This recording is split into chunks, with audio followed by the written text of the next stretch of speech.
tears of joy. Okay lang yun, Jay.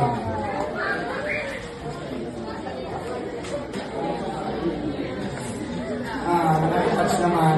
Once again, ladies and gentlemen, palakpakan po natin, Miss Juliana Wynn. Wala siyang masasabi.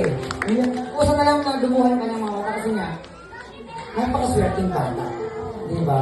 Tsaka, yung sinasabi ng ating mga bisita kay Juliana na sobrang bait ng kanyang parents, talagang nasa kanya rin. Na-upgrade din sa kanya.